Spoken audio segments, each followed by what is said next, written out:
세미에서 늘 중심 주제 중에 하나로 제시되고 있던 것 중에 하나가 정토는 있느냐 또는 윤회가 있다면 그 윤회의 주체는 무엇이냐 이런 얘기들이 몇 번 나왔고 불교 내에서도 이 문제는 오래된 주제이기도 해요. 저는 이것들을 미학적인 차원에서 또는 심리학적인 인식이라고 하는 것이 어떻게 이루어지는 차원에서 한번 이걸 검토해 볼게요. 이거를 실험적으로 좀 해보고 나서 설명하고 다음 장면으로 들어갈게요. 이 앞에 있는 장면 사진에 대해서 이 도면에 대해서 한 30초 정도만 집중하고 쭉 보셔요.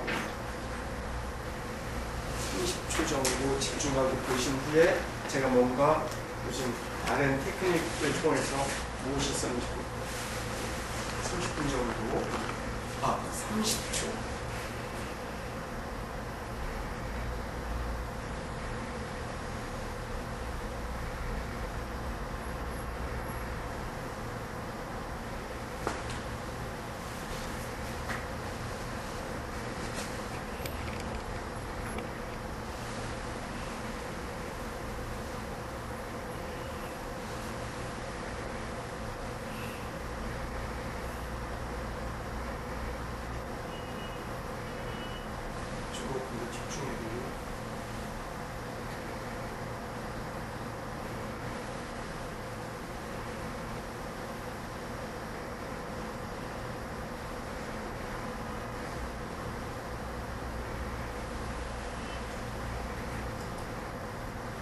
이 장면에서 어떤 것이 떠오르는지 한번 그대로 한번 보셔요. 이건 우리 중고등학교 미술 시간에 많이 해봤을 텐데 잔상효과에 대한 실험이에요. 이런 이미지가 떠올랐나요?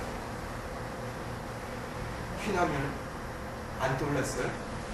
하트가 크게 떠오르고 예. 지금 저거 그 예수 얼굴로도 보이지만 양쪽에 성인이 두 명이 서서 이마를 맞대고 이렇게 기도하고 있는 모습을 서서 그렇게도 보이고. 예. 보셨구나. 지금 이건 사실 우리가 눈을 한 물체를 오랫동안 응시하다 보면 시각세포 그리고 시각신경의 과도한 노출에 의해서 이렇게 그 세포들이 극단적으로 흥분하게 돼요. 한 30초 정도만 집중하고 있으면. 그렇게 했다가 눈을 감거나 또는 그냥 텅 빈 화면들을 보게 되면 흑백이 바뀌어서 나타나게 되어 있죠. 그죠?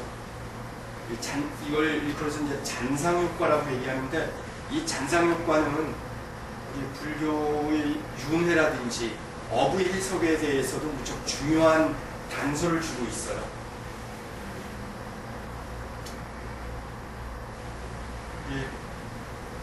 업과 업에 대한 업보에 대한 얘기를 할 때 이 세상이 이렇게 혼탁해질 수 있다면 누가 과연 악한 일을 하겠어요, 그죠? 다시 말해서 선한 일을 했다 그래서 선한 과보를 바로 받는 것도 아니고 악한 일을 했다 그래서 악한 과보를 받지도 않는다는 것이 여러 면에서 나타나고 있어요.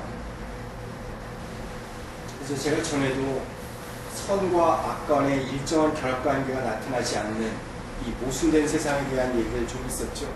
그래서 부처님께서도 선과 악의 과보가 바로 어떻게 나타나느냐 얘기를 특히 이제 초기 불교를 넘어서서 초기 불교 때도 부처님 가끔 그런 얘기는 하셨지만 아비달마라고 하는 심리적인 차원으로 불교 교리를 해석해 나가고 하는 쪽에서는 이 아비달마 철학의 내면에서는 이런 것들을 더 복잡하게 설명하죠. 그래서 그것이 바로 나타나는 것도 있고 나타나지 않는 업도 있고 뭐 사라지는 업도 있고 이런 복잡한 해석을 해요. 그 해석의 한 단서 중에 하나가 이런 잔상효과예요. 이 잔상효과는 무엇과도 관련이 있느냐면 이 수행의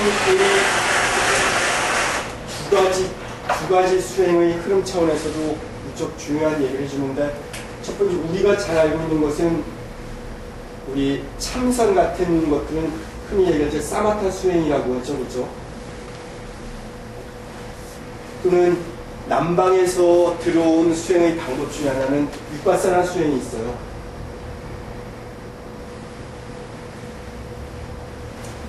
이거는 청정도론 같은 곳에서도 구체적인 수행의 두 가지 방법을 얘기해요.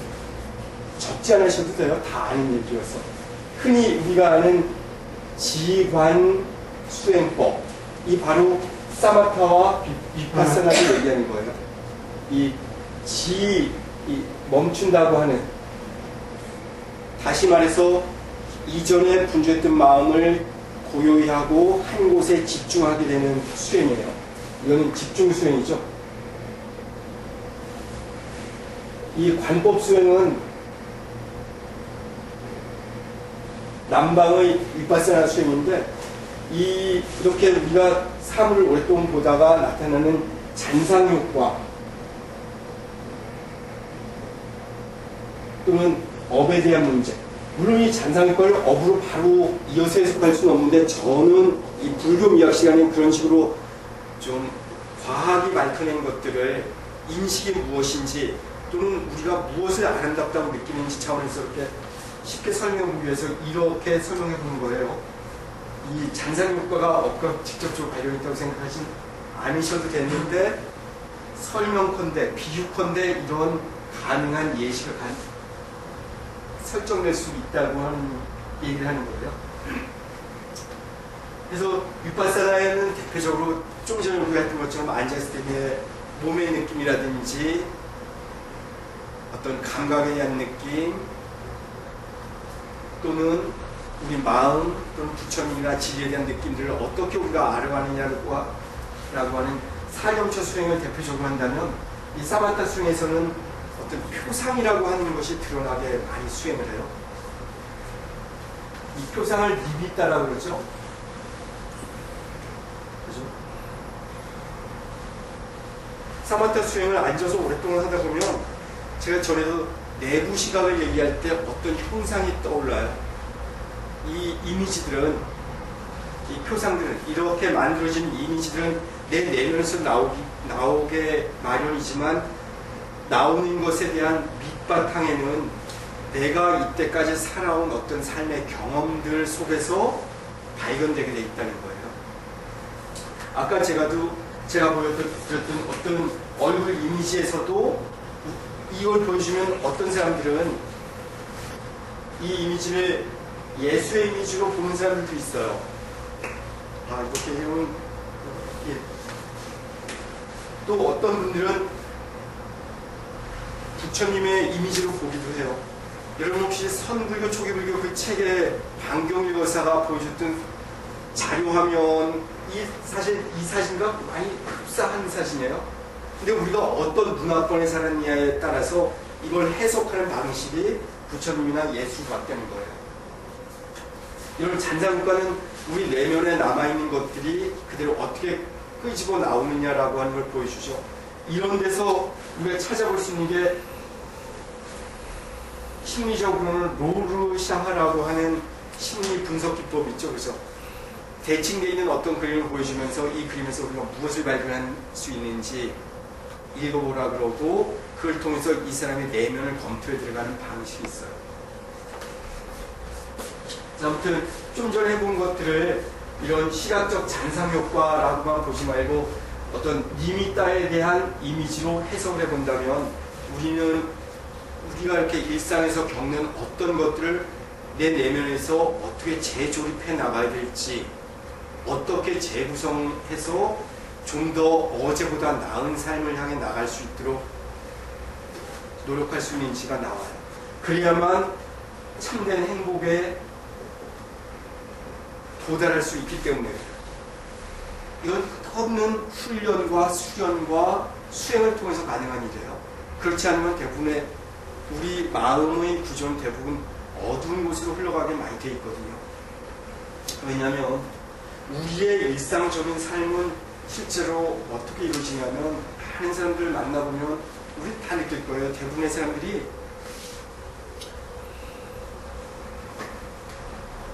적당하게 잘 사는 것 같고 재산도 있는 것 같고 아이들도 남편도 또는 아내도 건강하고 어떤 사회적 신분과 지위가 있으면 행복할 거라고 느끼는데 실제 만나서 그분들의 얘기를 들어보면 해온 아픔들이 구구절절히 나와요. 또는 현실적으로 많이 어려운 것 같은데도 그 사람들이 아주 그렇게 뭐 극단적인 선택을 할 만큼 어렵냐면 그렇지 않고 그 삶 속에서 또 견딜 만한 수준의 고통으로 이걸 좀 받아들여요. 그래서 대부분의 우리 삶이 이런 점에서도 부처님은 우리의 삶을 고르본 거예요. 이 고의 문제를 어떻게 넘어설 것인가 그런 거예요. 실제 우리 한번 그냥 쉽게 생각해 보세요. 우리 시대의 삶이 우리로 하여금 편하게 살지 못하게 하고 있죠. 그죠? 신문을 펼쳐보면 거기에 나와 있는 내용의 거의 대부분은 불행과 고통에 대한 이야기, 걱정거리. 또 TV를 봐도 그래요. 요즘 TV 드라마들을 보면 거의 뭐 불륜, 또 가족 내에 이루어지는 그 가족사의 비밀스러운 그 음모들, 아픔의 흔적들, 또 이런 걸로 가득하잖아요. 그죠? 또 이런 게 있어야만 드라마가 구성된다고 느껴서겠지만 그런 걸 보여주고 있어요. 만에 하나 한 500년쯤 후에 이런 우리 시대의 신문이라든지 이런 거 다 어떤 자료를 다 빼놓고 TV 드라마 몇 개 딱 보여주면서 2010년, 2012년쯤에 대한민국 사람이 이랬다라고 얘기한다면 어떤 평가를 내릴 수 있을 것 같아요.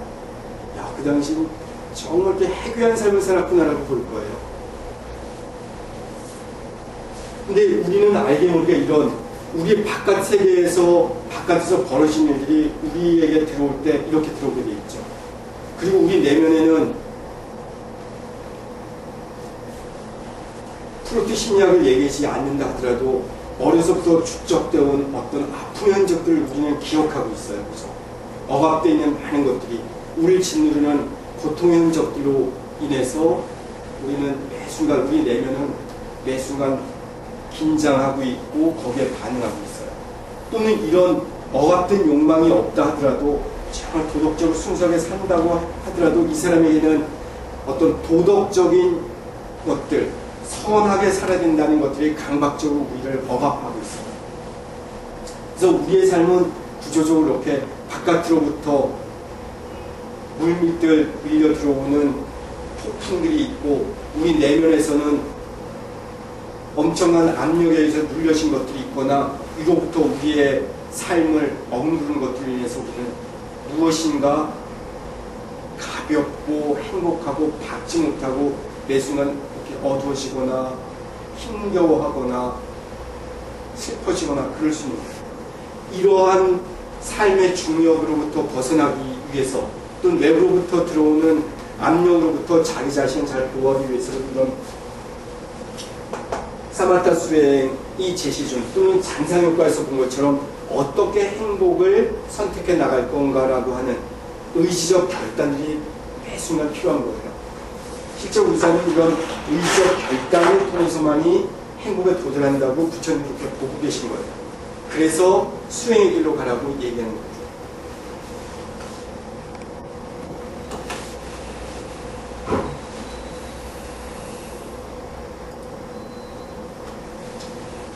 몇 개는 빨리빨리 치고 오늘은 간단히 하고 끝내도록 해볼게요. 여기는 영혼을 깨우는 12가지 감각에 대해서 좀 이렇게 간단히 설명해 놓고 우리가 어떻게 그렇다면 이런 의지적인 선택을 할 거냐라고 하는 부분을 좀 말씀드릴게요.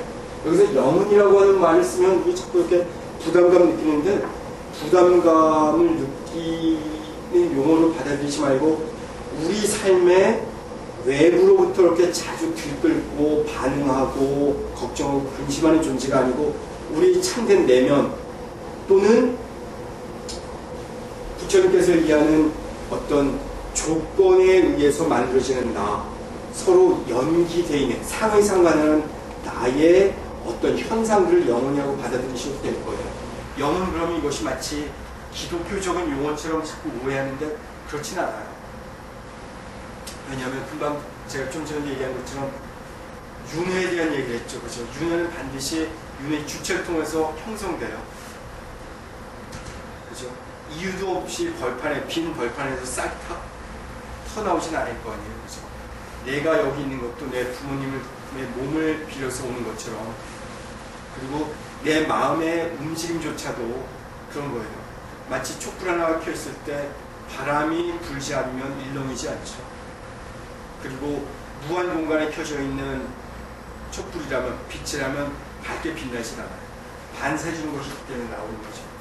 이 영혼에 대한 얘기를 좀 그렇게 얘기를 하면 가끔 이런 얘기를 좀 듣고 나서 저도 가끔 힘들었는데 너무 그렇게 어렵게 듣지 않으시면 될 것 같아요.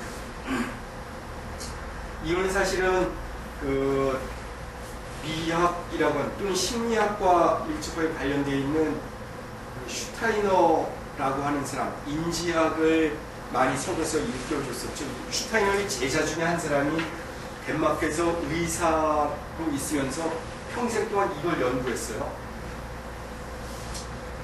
헤만 슐슈슈라고 하는 그 의사인데 되게 재밌는 내용의 것들을 얘기해줘요.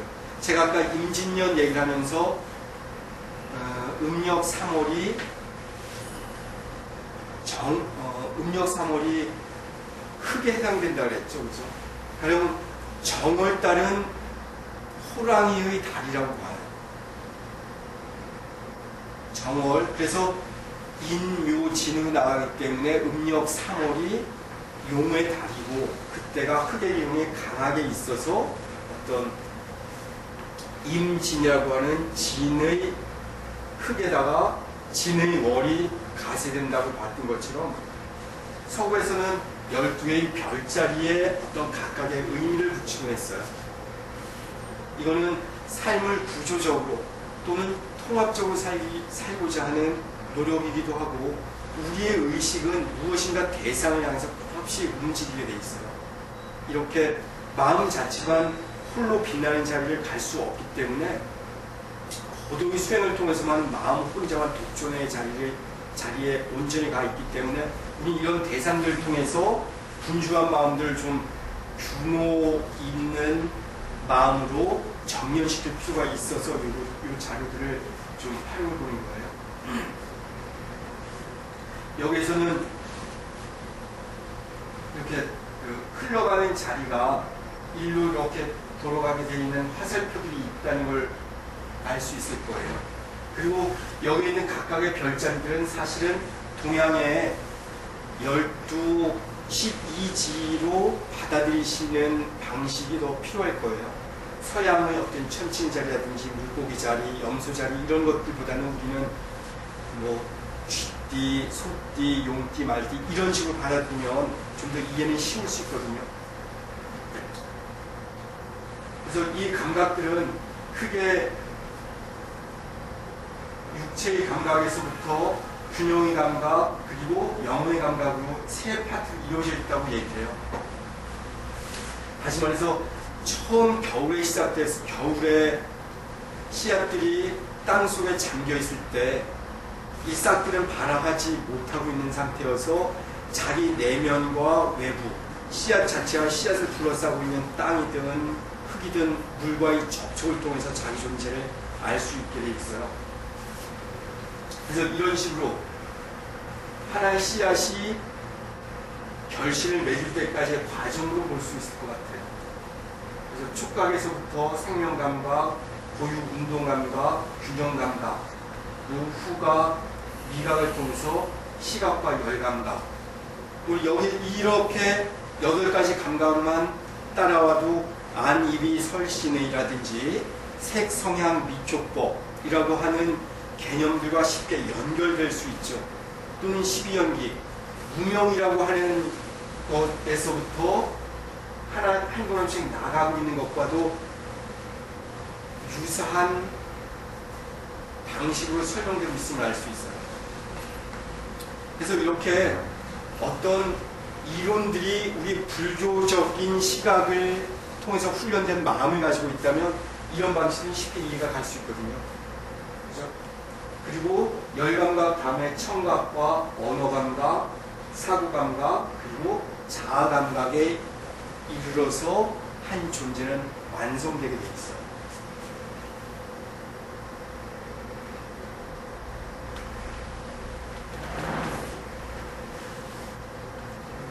이 부분을 더 뭐 자세하게 설명하지는 않겠지만 좀 이해가 된다든지 왜 촉각에서 시작했고 자감각에서 끝난다고 하는 것 다시 한번 천천히 한번 읽어드릴 테니까 한번 그걸 그대로 한번 느껴보셔야 그러면 왜 이렇게 돼 있는지 그냥 큰 무리 없이 이해될 거예요. 이제 제가 요 아래에서부터 한번 설명해 드릴게요. 이렇게 육체적인 감각이라고 하는 4개는 촉각에서부터 균형 감각까지는 그 육체적인 감각을 보고 있어요. 촉각은 그래서 분리감 또는 경계 이런 걸 뜻하죠. 생명감각이라고 하는 건 고유운동, 결정권. 이 촉각에서부터 생명감각으로 깨어날 때 이 땅에서 내가 발화하고 생명을 유지해 나갈 건지 아닌지를 결정하는, 다시 말해서 무명에서 두 번째, 12연교의 두 번째로 가는 이 단계로 이해를 한다면 좀 설명 내용이 쉬울 거예요. 그리고 균형감각은 직립자세, 또 주변 환경과의 관계. 우리 이 균형감각은 어린아이가 엉금엉금 긴다든지 일어서려고 노력하는 것과도 밀접한 관련이 있을 수 있어요. 나라고 하는 걸 주장하기 시작하는, 또는 무엇인가 싹 이 떡잎이 나오기 이전의 자세를 뜻하는 것으로 받아들일 수 있겠죠.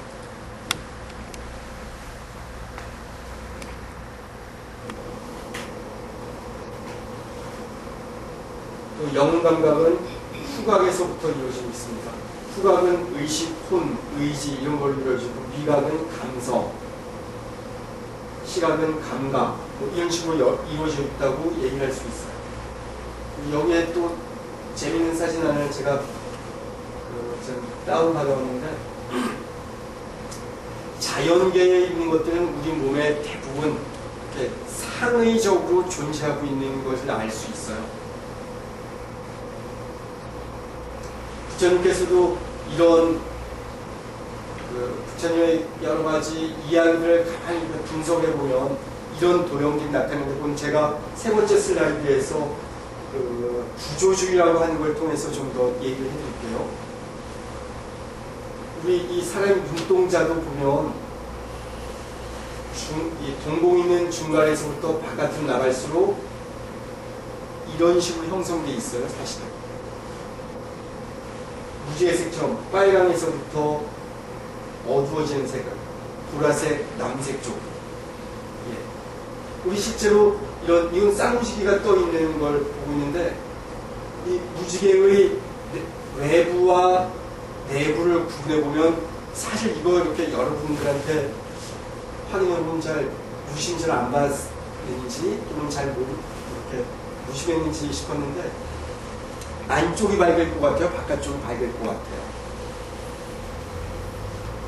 제가 전에도 한번 우리 이 자리에서 그런 실험을 해봤죠. 500원짜리 동전에서 학이 오른쪽으로 날아가고 있는 형상을 있는지 왼쪽으로 날아가고 있는지 기억나시죠? 예상은 우리는 일상적으로 이렇게 있으면서 잘 그런 것들에 대해서 잘 알아차리지는 못해요. 사실 이건 알아차림이 필요한 것이 아니고 하나의 구조를 이해하면 되거든요. 이 구조는 어떻게 이루어져 있느냐면, 이거 다시 한번 좀 말씀드리면, 전에도 제가 한번 백지를 하나 드리고 거기에 동전 3개를 가지고 현재 내가 어디 있고 10년 후에는 어디쯤에 있을지 테스트 우리가 이 자리에서 해봤죠. 많은 사람들에게 어떤 백들 주면서 실험을 해보면 일정한 패턴이 나와요. 그래서 이걸 가르쳐서 성장 곡선이라고 얘기해요. 발달 곡선이라고 그러거든요. 이건 우리가 그래프를 그릴 때 X축과 Y축에서 이런 식으로 발달해 나간다고 하는 것과 아주 밀접하게 연결되어 있어요. 그래서 실제로 종이를 두면 현재의 내 위치를 위치를 동전을 놓고 두라 그러면 대부분 자아가 건강한 사람을 중심을 놓겠지만 그렇지 않으면 좀뭐 부족할 수 있어요. 근데 보통 여기 중간쯤에 놓게 돼 있다고 해요.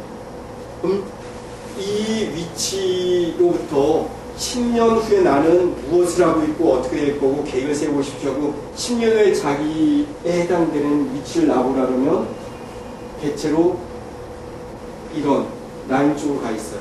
10년 전 이런 쪽.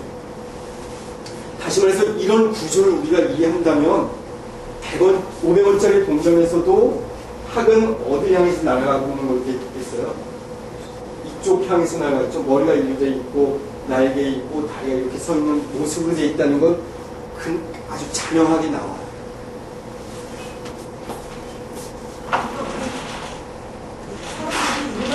패턴이 굳어있다 이런 네. 거죠? 이거는 반복되는 거. 인류라고 하는 호모사피엔스의 집단 무의식에는 이런 것이 내재해 있어요. 그래서 이런 것들을 이해하고 설명해 줘야만 우리는 뭔가 받아들이기 쉽죠.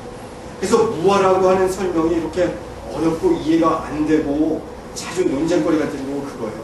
나라고 하는 것이 여기 있는데 왜 나를 없다고 봤을까? 근데 사실은 심리적으로 우리는 이때까지 여러 강의 통해서 봤지만 나라고 주장할 만한 것은 사실 없거든요. 이건 말장난이 아니고 사실이에요. 아까 우리 좀 전에 그 밤을 드셨죠, 목사님? 그 밤이 지금 어디에 있어요? 어디 있어요? 예. 그 밤 드셨잖아요. 네, 네. 그냥 머릿속으로 이 밤을 그 밤이 이걸 밤이라고 쓰냐 이런 식의 금강경식의 얘기 아니고 그냥 물리학적으로 또는 생물학적으로 얘기를 해볼게요. 내가 여기 있는 바카스를 따서 먹죠.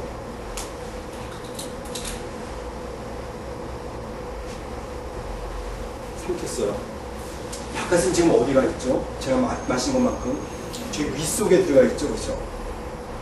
이 바카스는 지금 저와 한 몸인가요? 아니면 저 밖에 있는 건가요? 한 몸이죠. 한 몸인가요? 언제부터? 먹는 순간. 그러면 이 바카스를 먹고 입에 다물고 있을 땐 저예요? 입속이니까? 그냥 편하게 생각하세요. 아니 글쎄요. 바카스를 물어보시는 거야? 아니면 네, 아니, 그냥 이제 바카스를 얘기했는데 제가 가령 이걸 삼키기 전에 입속에 머금고 있다면 이건 제 속에 있는 건 전가요? 저 속에? 그렇죠. 제 속에 있으니까 저라고 할 수 있나요? 뭐가? 바카스가요? 예, 예. 저는 그건 바카스죠. 그러면 이걸 목구멍으로 삼키고 뱃속에 들어가면 그때부터는 저고요. 역시 바카스로 여기는 거죠. 그럼 이제 조금 있으면 소화 흡수가 되겠죠, 그렇죠? 네. 소화되면 그때부터는 저예요. 바카스가 전하고요. 네. 근데 뭐 저기 어떤 영양소라든지 뭘로 이제 분해됐겠죠. 그죠? 분해됐으면 저로 있는 거예요? 아니면 저가 아닌 거예요? 제 막 혈관 속을 통해서 들어와 있다 했죠. 그 속에 들어있죠. 저가 아니죠, 그죠? 네. 그러면 제가 이런 식으로 따져 들어가면 뭐 한 1년 전쯤에 먹었던 음식도 제 몸속에 어딘가 들어가 있고 또는 대소변을 나가고 숨을 통해서 나가기도 했고 그러면 어디까지가 나이고 있죠? 그 나를 위해서 뭔가를 기여를 했겠죠. 그 물건이. 그럼 어디까지 나예요? 그러면 우리 보살님께서도 우리 다 같이 그냥 쉽게 생각해요. 네. 그러면 엄마 몸으로부터 태어날 때 작은 세포로 시작했는데 그 세포가 이렇게 분열돼서 이렇게 돼 있다 그러잖아요. 이것이 분열되기 위해서 많은 영양소가 와서 날 만들었고 저 탄수화물, 지방, 단백질, 무기질. 그럼 여기서 탄수화물, 단백질, 무기질 이런 것들은 나예요? 내가 아니에요? 맞대요. 그죠? 애매해지죠? 실제로 이렇게 과학적으로 따지고 들어가면 부처님이 얘기해 준 것처럼 나라고 주장할 만한 건 사실은 있지 않다는 거예요. 만약 밥 먹고 그건 내가 없었겠죠. 죽었겠죠. 그럼요. 그러니까 그거는 나를 만들어준 거죠. 나를 뭐 음식이든 네. 뭐든 정신이든 말이든 누구의 말이든 나를 그렇죠. 만들어준 거죠. 예. 네. 그리고 또 더군다나 이제 우리가 무엇인가 배우게 되면 이 배움도 외부에서 내 것이 아니었다가 배움이 내 속에 들어와 있으면 난 그걸 인식하는 거잖아요. 그죠? 그러면 이 배움들도 내가 알고 있다는 것도 사실은 내가 아는 게 아니죠. 그죠? 누군가, 그죠? 이런 연기법에 의한다면 그냥 이런 현상이 있을 뿐인 거예요. 사실 나라고 주장할 수 있는 건 근본적으로. 왜냐하면 우리가 이런 식으로 따져가면 100년 전에 나는 어디 있었어요? 물론 이거는 여기서부터 이제 이런 식으로 물어보면 더 복잡해져요. 왜냐하면 현재 내가 이런 몸을 있기 이전에 윤회의 과정을 통해서 나는 있다라고 주장하게 되면 훨씬 더 애매해지죠. 그래서 윤회에 대해서도 전에 한번 우리 그 실장님 그러셨나요? 김성철 교수가 윤회가 있다고 했는데 이게 진짜냐 또는 윤회는 없다라고 하는 사람도 있는데 이런 복잡한 얘기가 나오는 거예요. 그래서 우리가 얘기하는 정토라고 하는 아미타 부처님이 계신 이 정토조차도 정말 10만억 국토 서쪽으로 10만억 국토 가면 있는 구체적인 땅으로 보는 사람도 있지만 유심정토, 우리 마음의 정토를 얘기하는 이렇게 해석해 나가는 불교학자들도 있거든요. 그죠? 이렇게 간단치는 않죠. 그죠? 저는 네. 그게 저기 한데요. 네. 그러니까 나라는 것도 그냥 네. 사회에서 붙여준 네. 우리가 인류를 어디로부터 네. 보느냐에 따라서 두 사람이 됐든 몇 사람이 됐든 관계를 온 역사가 있지 않습니까? 거기서 어떤 형식이든지 무형경이든지 관계를 지어주는 의식이 네. 마음이든 네. 표정이 있었을 거란 말이죠. 네. 그래서 그를 뭐 너라고 네. 정의했거나 나라고 정의하는 말로서나 뭘로 네. 규정을 해온 역사 때문에 네. 지금 나라고 하는 것도 나라고 해야지 그렇지 않으면 또 살아가기 힘들지 않습니까? 네. 관계를 짓기 위해서는. 그러니까 하나의 약속, 네. 하나의 사회적인 약속 때문에 이 말도 필요한 거고 규범도 필요하고 그 속에 우리가 살아가는 거라고 저는 네. 생각합니다. 예, 맞아요.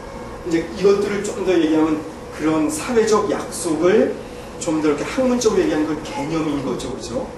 개념적 실체와 이런 구체적 물리학적 실체는 사실은 이것이 맞는 것 같지만 일정하지는 않을 수 있다는 거예요. 이런 데서 이제 어떤 불교 철학에 또는 뭐 인식론에서 이런 것들이 끝없이 문제가 되고 있었어요. 이런 것까지 복잡하게 생각하면 삶은 재미는 없어요. 그래서 저는 불교 미학 시간은 이런 여러 가지 이제 개념적인 것들을 넘어서 실험을 자꾸 해보는 거예요. 이런 것들도 있다. 이런 자를 통해서 우리가 살아있다고 하는 것은 무엇을 살고 있는 거냐 또는 우리가 이때까지 행복이라고 알고 있던 것들이 참된 행복이냐 아니냐 이런 것들 그냥 조금씩 다뤄보는 중이죠. 왜냐하면 저는 이런 시간이 대부분의 불교 교리 시간이든 수행이 이렇게 좀 무거운 느낌을 주기 때문에 좀 재미있어야 된다는 거, 교양도 돼야 되고 흥미도 있고 그러면서도 수행이라고 하는 것에 매진해야 된다는 이것들 다 같이 아우러 나가야 된다는 것 때문에 이런 얘기를 해보는 거거든요. 그래서 여기서 제가 제시하는 도표들은 그냥 편한 마음으로 지금 보시면 돼요.